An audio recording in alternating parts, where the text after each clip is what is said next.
Well, we're off to a good start. Welcome, everyone, to the Unitarian Universalist Church of Spokane, where our mission is to join together to create a nourishing liberal religious home and to champion justice, diversity, and environmental stewardship in our wider world, or as we say in short, to create community, find meaning, and work for justice. Welcome, as always, to each of you, to all that you bring with you to this space, to your unique beliefs, your background, your lifestyle, your experiences, your differences. All that helps make you who you are is welcome here this morning. So welcome to one and all, those of you who are here in person in the room with us, those of you who are streaming with us as well. It's so good to have all of you. So thanks for being here. Got just a couple of announcements before we take a couple of minutes to greet one another. Another reminder that Reverend Craig Morrow's online class on the Satanic Verses and how it applies to current freedom of speech issues will begin next Saturday, December 3rd at 10 a.m. It's a 5-week course at 10 a.m. And if you're interested, please see our son for details, and Craig's email is there as well, so you could let him know directly that you want to be part of that. Also, I want to let you know again that we are having a new member orientation coming up following our services on Sunday, December 12th from 12:30 to 2 p.m. Okay, Sunday, December 12th from 12:30 to 2 p.m. And that's going to, is it 11? Thank you. I was wondering. I was looking at the 12 and I'm like, I don't think that's right, but I'm also was listening. Surely somebody's going to correct me on that. December 11th at 12:30 to 2 p.m. And it is going to be here in the sanctuary. It will be streamed as well, and it will be Zoomed. So folks who've been curious about potentially becoming a member of our congregation, we invite you to stay for that wherever you're at to learn a bit more about the history of Unitarian Universalism, about our church, and to answer any questions you might have. If you are streaming with us, you might try Zooming that day. That way you'll be able to ask any questions directly that you might have as well. So looking forward to that. And if you just want to attend as somebody who's already a member as well, just kind of for a little refresher, you're welcome to do that as well. Okay, let's take a few moments to greet one another now. And if you are joining us for the first time, don't be shy. Hey, what are you doing? Oh my goodness. It's so big. Verse 6.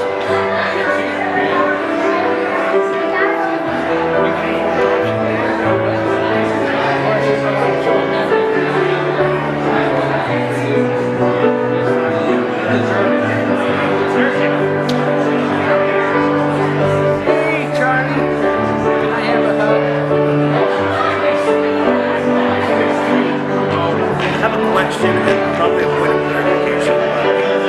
They will say their Sunday, 4th, 7th, 10th, 11th. Is it the dates? Rather than the day of the week?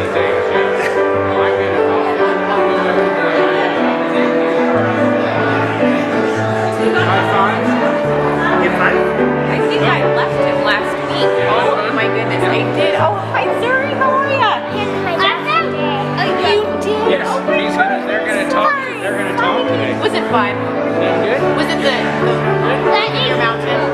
That's awesome. Yeah. I like that one. They're going to talk. I'm going to try that one. You can try that one. My goodness. Those. Actually, shoot. Oh my gosh,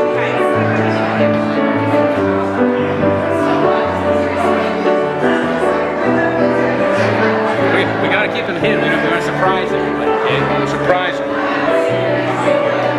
Can those talk?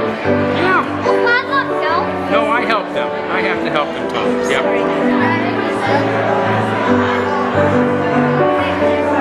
You gonna ring it today? Okay. Now remember. Hard.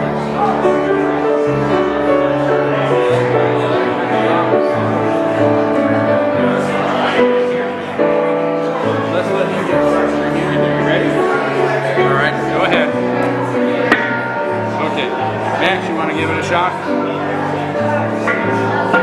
Oh man, you are good. Woo! You are good at that.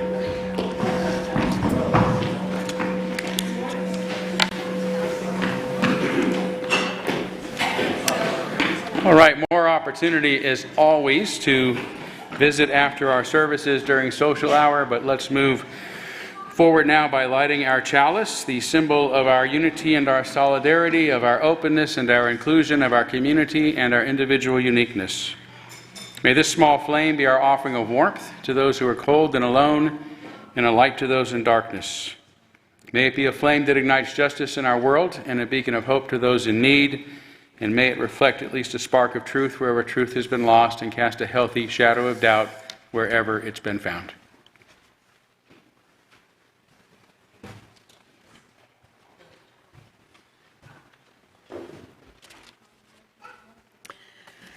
Our opening reflection is a poem by Teresa Soto entitled, "To the People Who Have Mistaken Freedom for Liberation."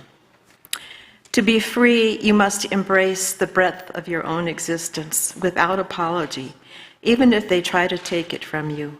You must know not that you can do whatever you want. You are not a kudzu vine eating entire hillsides for the purpose of feeding your own lush life. You must know instead that inside you are entire universes, milky blue, magenta, and gold, expanding. But to actually be free, you must know and you must fight for the entire universes inside of everyone else. Being free is not a license, but a promise.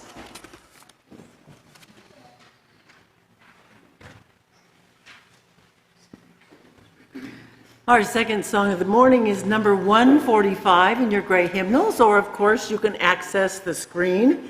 It's called As Tranquil Streams. Please rise as you're willing and able.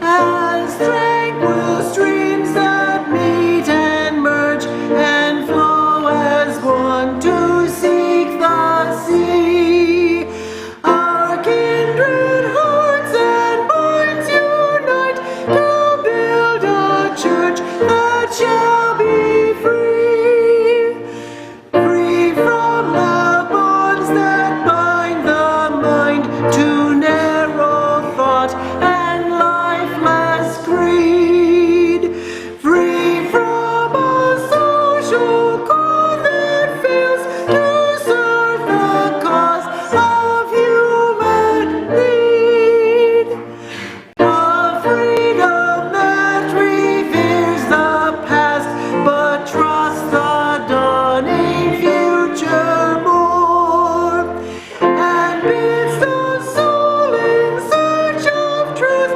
adventure boldly and explore. Prophetic church, the future waits your liberating ministry. Go forward in the power of love, proclaim the truth that makes us free.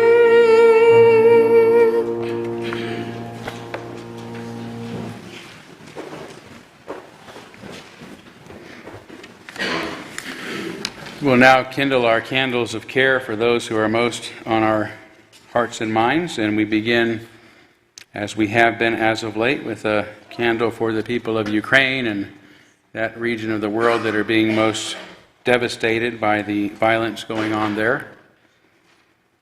Also for church member Terry Anderson. Terry is one of our Canadian members who actually host our morning Zoom for those who have been here then and met Terry on Zoom. He had a heart incident earlier this week and had to have a pacemaker put in. So he's doing well, but certainly want to kindle a candle of care for him at this time. And let's take a moment of silence on behalf of others that you might be thinking of, and as always, you're welcome to name them aloud if you'd like.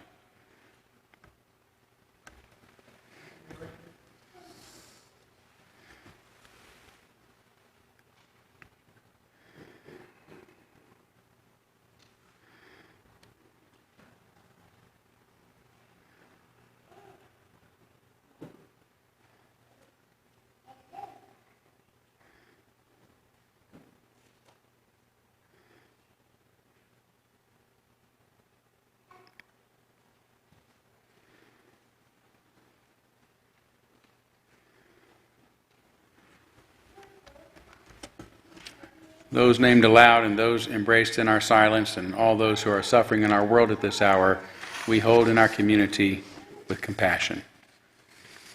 And we now gratefully give and receive this morning's offering, which helps sustain this community and our mission to the larger world.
Larissa, thank you so much.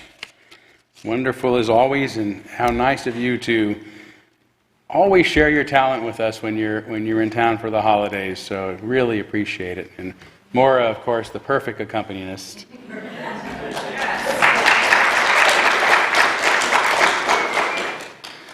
Well, it is now time for our story for all ages, and mine is going to be a turkey compared to that. I can tell you that in more ways than one. But I would invite the children and anyone else who wants to come and sit up here where you can see. There. Perfect. All right. Hey. All right. Good job. Okay. I'll be right back. Something is hopping around my feet. Let me see what it is, okay? Hang on. What the heck?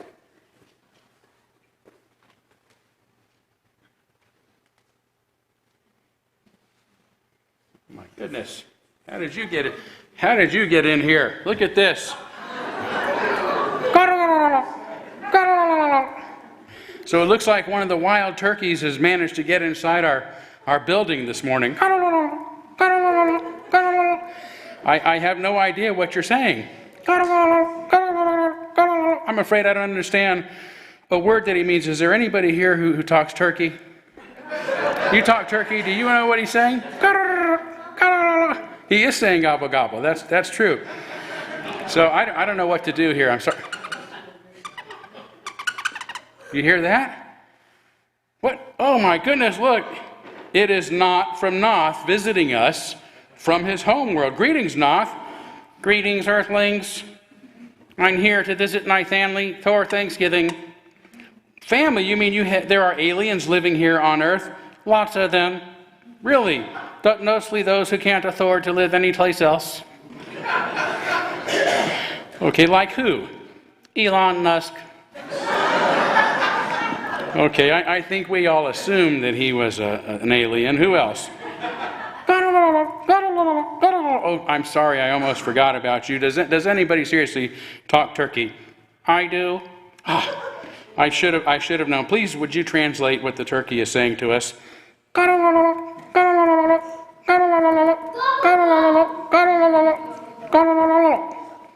What's he saying? He says, hello. Wow. Well, that's it. That was a whole lot of gobbling for just a hello. Yes, turkeys enjoy saying hello to one another and take a lot of time doing it, unlike you rude humans who simply say hello and leave it at that. Okay, all right. Well, now what's he saying? He's still saying hello. Turkeys enjoy it so much, it's just about everything they say. Okay. Would you ask him what he's doing here? Gobble. He says he lives his life traveling the world, finding work along the way, before continuing on to someplace else. He said all that with just one gobble. Turkeys can be very direct when they want to be. I see. That's what talking turkey is all about. Oh, I guess it is. Okay, well, why is he here at the Unitarian Universalist Church?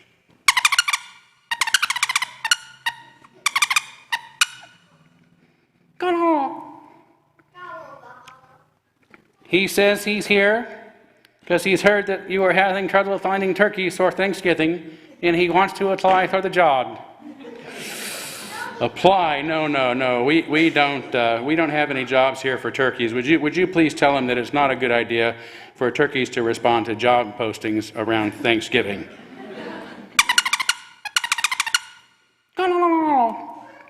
He says Thanksgiving is his favorite holiday. He wakes up every day just thankful he's still alive. Okay, well, if he wants to stay that way, he should plan on not working on the holidays. He says he thanks you for the advice, but he'll take his chances. Well, okay, in that case, we'll just let him know that we don't have any need for turkeys around here at this time. I won't say anything else about that. Gobble. He says it never hurts to ask. Well, not sure that's always true, especially in his case, but listen. It's been good to see you, and we wish you both a happy holiday and long lives. And would you please tell the turkey so long for us? Oh, no. That would be a mistake. It takes turkeys longer to say goodbye than it does hello. Well, in that case, just thank you both for being here. Not thank you for coming all this way to help us talk turkey.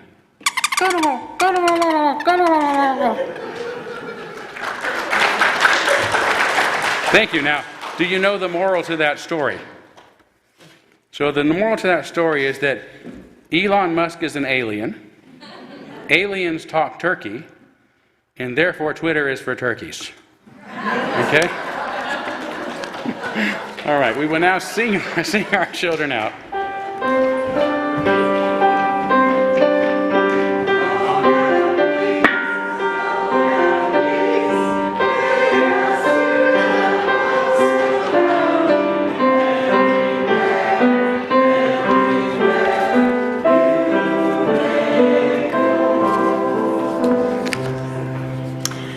We're switching gears a little bit. This is our time for meditation. I invite you to find a comfortable posture, close your eyes if you wish, and take some deep breaths as we enter our time of meditation with these words from a Sufi teaching. God sleeps in the rock, dreams in the plant, stirs in the animal, and awakens in man.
For our reading today, I offer these brief words attributed to St. Francis of Assisi.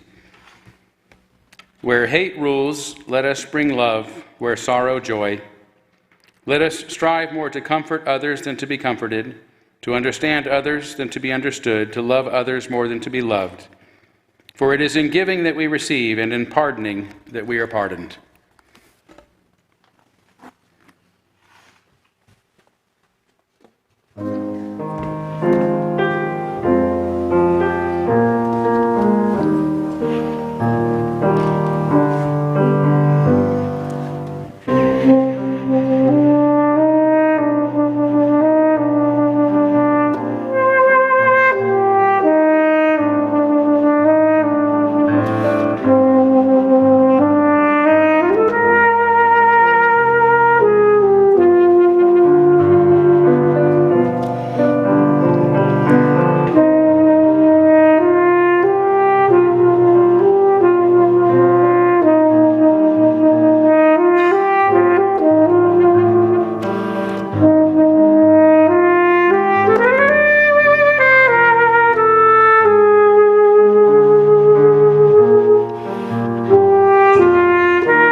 Ditto, ditto, ditto.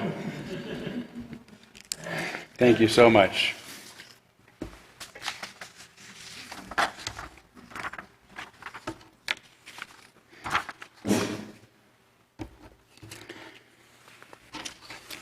So, assuming human psychology has remained fundamentally the same throughout our existence, then we can assume that our most ancient ancestors were motivated by some of the same unconscious needs, fears, and desires still motivating us. Developmental psychologist Robert Kegan says that the two greatest yearnings of human life may be the yearning for inclusion, to be welcomed in, next to, held, connected with, a part of, and the yearning for distinctness, to be autonomous, independent, to experience our own agency, the self-chosenness of my purposes. If he's right, the greatest source of human anxiety is the conflict between our opposing need for both freedom and belonging, which presents itself as a conflict between society and the individual.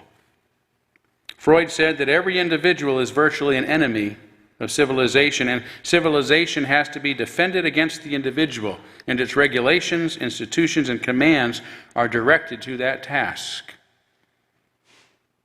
Hence, throughout human history, whether part of a handful of ancient humans living in a small troop led by a dominant male, or a modern human living in a global society, Freud says a great part of the struggles of mankind centers around the single task of finding some expedient, satisfying solution between these individual claims and those of the civilized community. As a student of psychology, I'd say it is the so-called civilized community that usually wins out. This is not only because societies are collectively more powerful than the individuals who make them up, but also because the need to belong is greater in us than the need to be free. We can survive without much freedom, even if our lives are not optimal, but we cannot survive without others, whom we depend upon for our survival. As social psychologist Erich Fromm says, this identity with nature, clan, religion gives the individual security, but can block one's development as a free, self-determining, productive individual. But at least, he says, one does not suffer from the worst of all pains, complete aloneness. Right? We'd rather give up being free than to be alone. That's why exile was such an ancient form of punishment, was so torturous.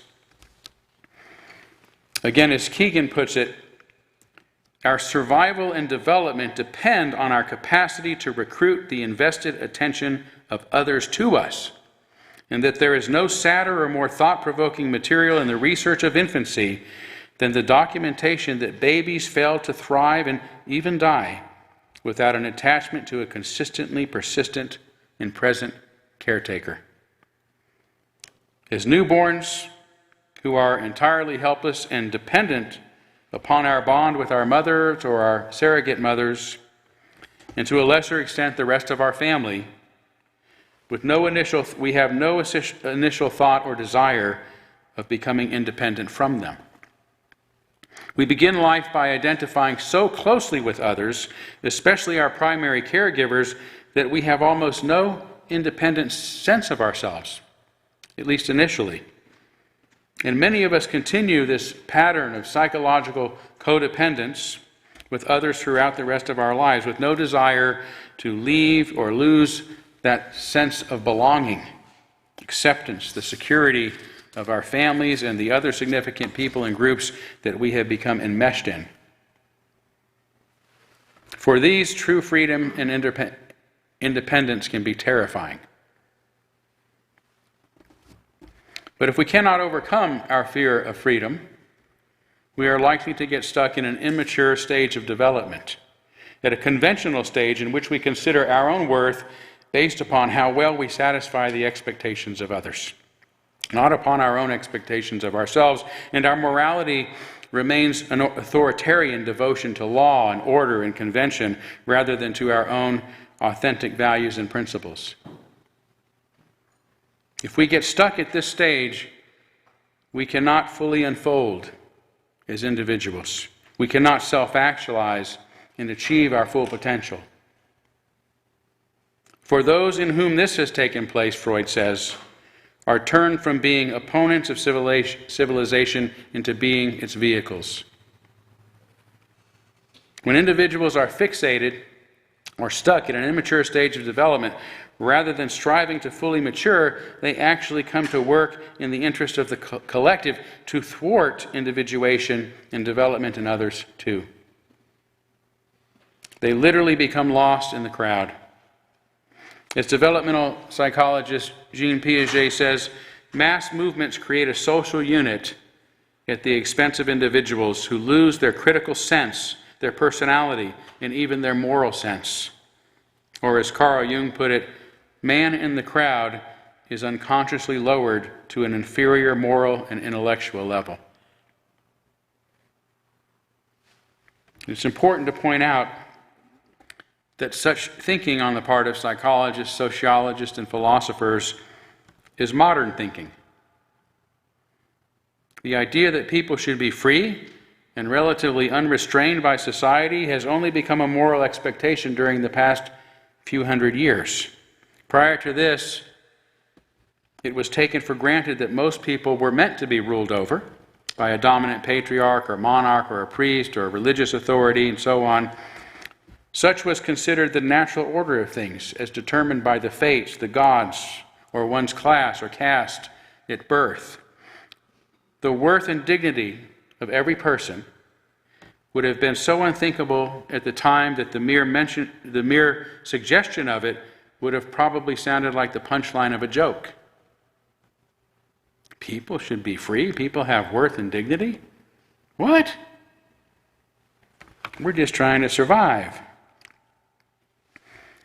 As for the few in the ruling class, the ruling classes of human society, they too were convinced they were divinely chosen to govern everyone else because they were born inherently better, and that those they were elected to rule over were born inherently worse.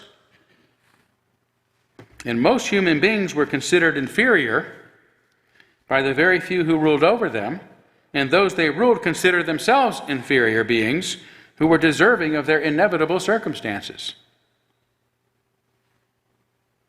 This resulted in a negative view of humanity and human nature in general.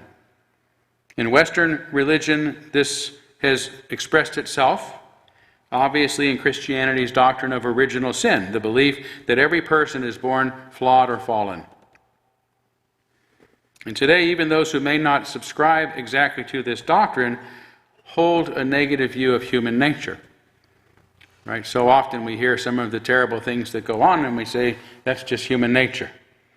Or we express our mistrust of what others are going to do because you know human nature. Freud said the doctrines of religion are not a subject that one can quibble about. Our civilization is built on them, and the maintenance of human society is based upon a majority of people believing in the truth of those doctrines. Our society has been built on this belief in human depravity, or the disbelief in human goodness.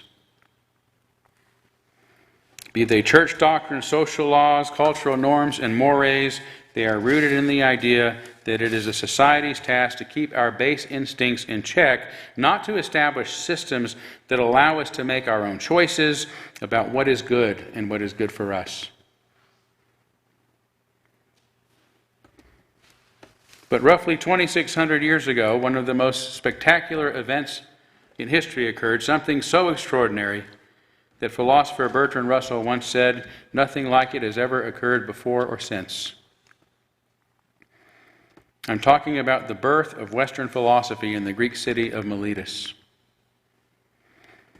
That's where, for the first time, as far as we know, some thinkers attempted to explain the world in natural rather than supernatural terms.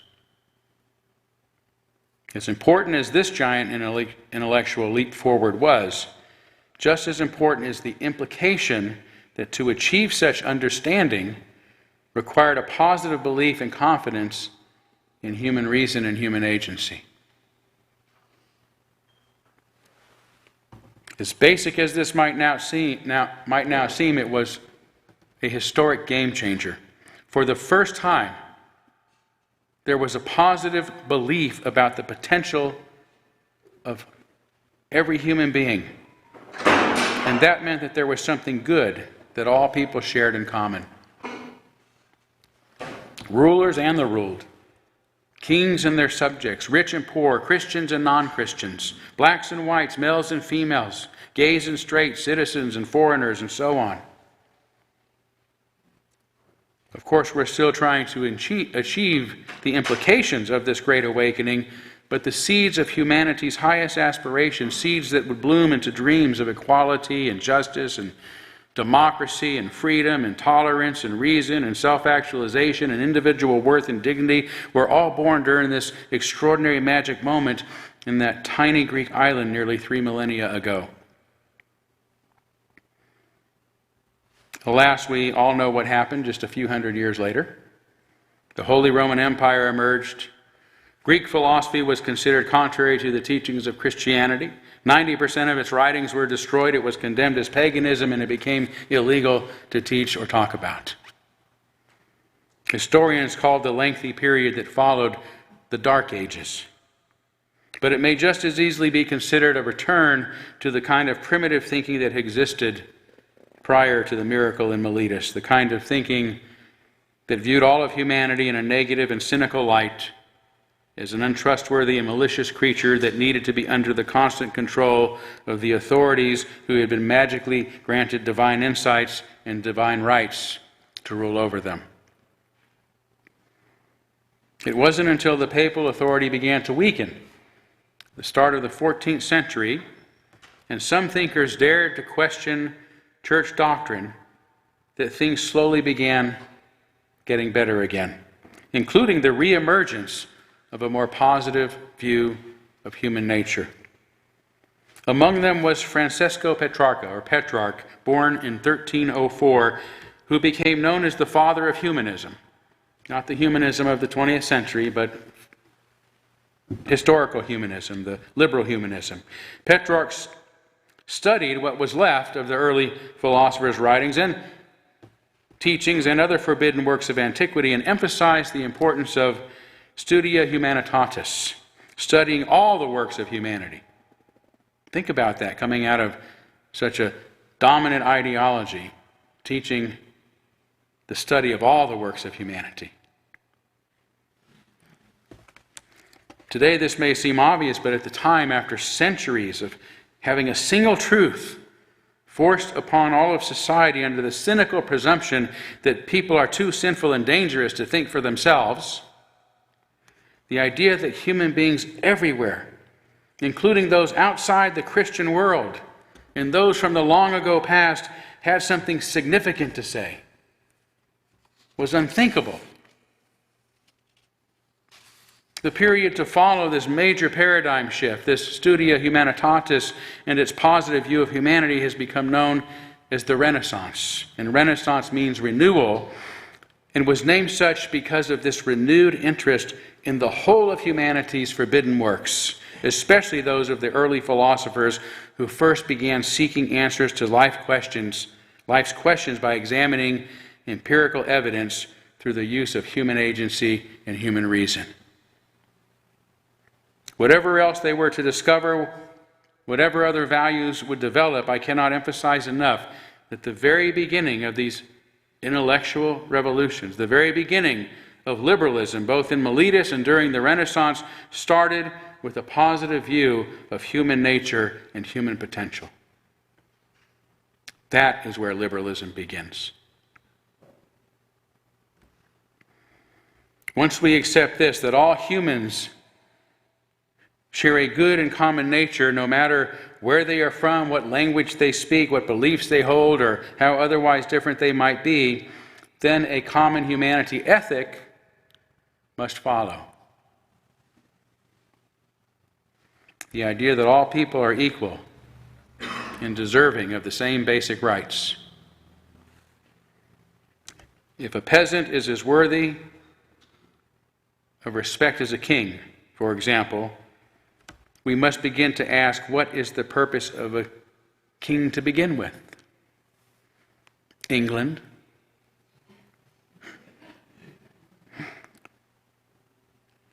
If we are to have a king or any kind of government, their purpose ought to be to serve the welfare of their citizens, not the other way around.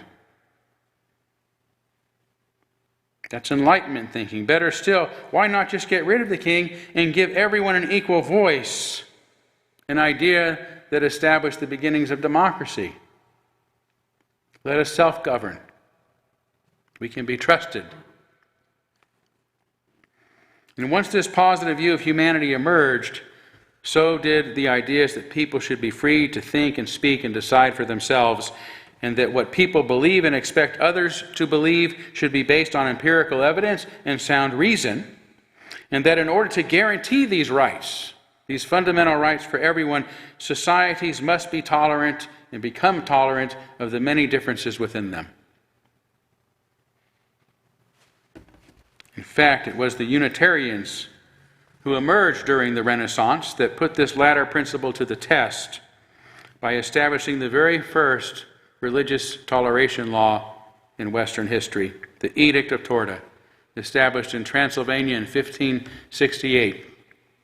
In our dominions there will be freedom of conscience, the edict declared, and no one shall be reviled for his religion by anyone. And it is not permitted that anyone should be treated or should threaten anyone else by imprisonment or by removal from his post for his teaching. 1568.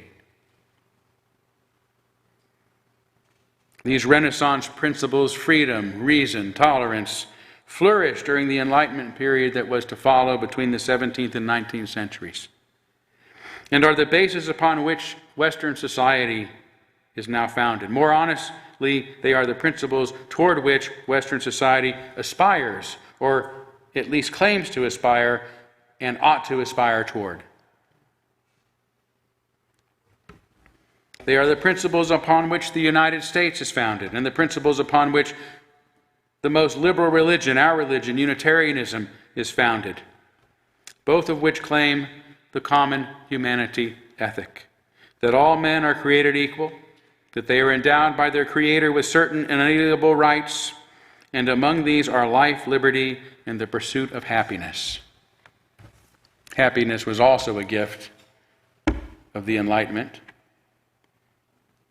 People didn't think they had a right to be happy or a right to pursue happiness prior to the belief in human dignity. And in recent years, in 1985 to be precise, American Unitarians re-articulated this ethic in its first of 7 principles: respect for the inherent worth and dignity of every person. Yet it is a much older principle that was first articulated in some form by theologian Martin Luther, who believed that humans should be free because God had given them dignity. Humans should be free because God had given them dignity. Enlightenment philosopher Immanuel Kant echoed this sentiment with his categorical imperative, insisting that no person should be treated as a means to somebody else's ends, but should be considered an end within themselves. They should be able to choose, that is, their purposes and their sources of meaning. And as Francis Fukuyama reminds us in his book, Identity, the desire for the state to recognize one's basic dignity has been at the core of democratic movement since the French Revolution, which occurred during the Enlightenment. Fukuyama also reminds us the principle of human dignity has been embedded in a significant number of modern democratic constitutions, including those in Germany, Italy, Ireland, Japan, Israel, and South Africa.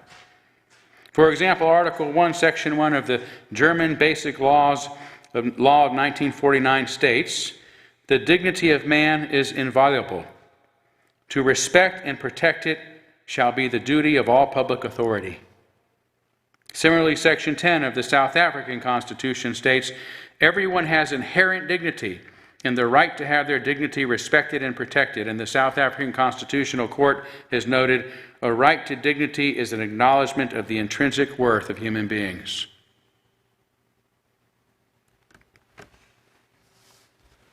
So by now you're probably asking, if this is a foundational principle in so many societies, including our own, why is there so much indignity in the world? Despite the highest of aspirations articulated in our own Constitution, we have tolerated long periods of slavery and Jim Crow laws and gender inequality and racist internment camps and debtors' prisons and disproportionate minority punishment and confinement, and all manner of other inequalities and indignities. This is why I prefer to call these principles aspirations, because we are still striving to perfect them within our societies, even as we struggle against that other authoritarian instinct that seeks for us to constantly turn back the clock. Our devotion to human worth and dignity, and to the principles of freedom and reason and tolerance that must follow from that dignity, is imperfect and is not fully shared by all of us. Authoritarian governments, as Fukuyama says, fail to recognize the equal dignity of their citizens. That's what authoritarians do. Authoritarians believe, I should be in charge of everyone else. But there are also many citizens with an authoritarian attitude, a wish to control the narrative, who don't recognize the equal dignity of their fellow citizens.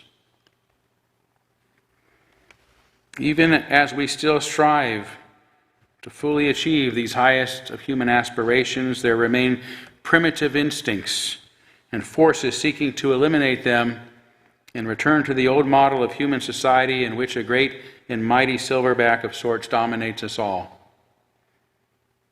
Could even be one with reddish hair.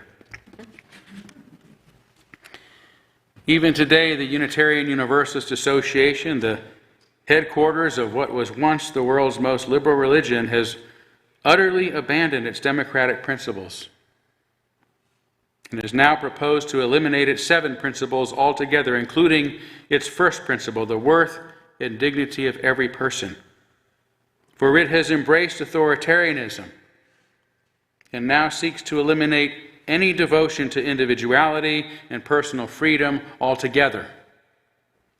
And I'm going to say more about this next week. There have been some troubling developments in the UUA within these past couple of weeks. One, an announcement about the attempt at least to eliminate those 7 principles, but also they announced the coronation of the individual who will be the new president of the association, unchallenged by any other potential candidates. So I'm going to have more to say about that next week, but for now I just want to say, if it can happen to Unitarian Universalism, and I know those of you who've been in this religion for a while understand what I'm saying, if it can happen to Unitarian Universalism, it can happen to any organization. Ours would have been the last religion you would have thought this could happen to. Fortunately, these enduring values, no matter how imperfectly observed, are perennial and not dependent upon the continuation of the Unitarian Universalist Association or any other organization for that matter. So long as there are human beings on earth, these principles will persist and reemerge. This is so because they exist in the heart of every person, this yearning to be free, but are at odds with that other yearning to be included. Quite a thing to be a creature born with built-in angst. When the latter is dominant, people fear and hate and disrespect those who are different. But when the yearning to be free is primary, the worth and dignity of every person becomes paramount. It becomes our starting place. And this is so for all of us, whether we're liberal or conservative. Just say those words to somebody who's conservative. Freedom, reason, tolerance. And see how moved they are. And it is by appealing to this instinct, this basic need, that we can come together. Not merely as a society, but as a species, no matter who or where we are from. Currently, there are many circumstances in the world that understandably make us afraid. Afraid of the future and afraid of each other. And our instinct is to retreat into group identity, nationalism, prejudice, and to feel hostile towards those who have different ideas than us. This has become the norm again in our society. Whether it's Fox News or Facebook. Attack, attack, attack. We want to take control of the narrative, and by thus doing the way that others look at the world, by becoming authoritarian and intolerant. And this is the reason that Unitarian Universalism exists, or is supposed to exist, an entire religion based upon the principle that every person, every individual has inherent worth and dignity, and therefore should be free and equal. Fortunately, our congregations remain independent from the illiberal organization the UUA has become, which means we can continue to do our job by not only living out our highest aspirations amongst ourselves, but by reminding everyone of these powerful longings that dwell within the soul of every human, every person. In the U.S., Unitarianism, which was formed during the Enlightenment, was initially called Arminianism, defined by a belief that every person is born with the potential for good. That's how our religion started. That's how American Unitarianism began, with the positive belief about human nature. And it is this positive view of humanity that lies at the foundation of our faith, in the highest aspirations of our society, and in the only hope there is for a better, more just, and loving future. Our liberal faith is rooted in our yearning to be free and in our desire to fashion a society in which all people are free to fully unfold. Thank you.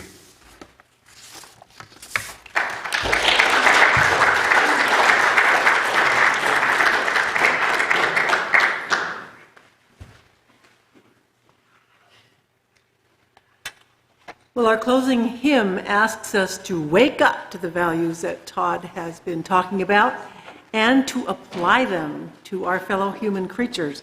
So please rise to sing number 298, Wake Now My Senses.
With justice, thy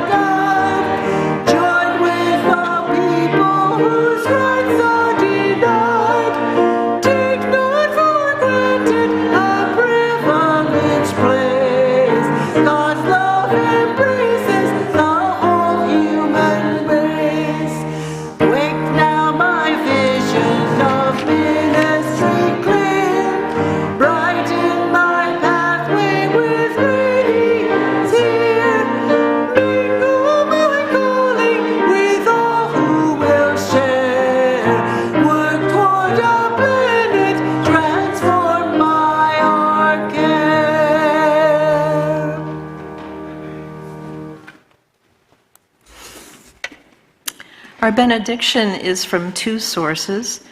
From the poet Rumi, be a lamp or a lifeboat or a ladder. And from Sir Francis Bacon, begin doing what you want to do now. We are not living in eternity. We have only this moment, sparkling like a star in our hand and melting like a snowflake. Amen. Blessed be. Salam alaikum and shalom.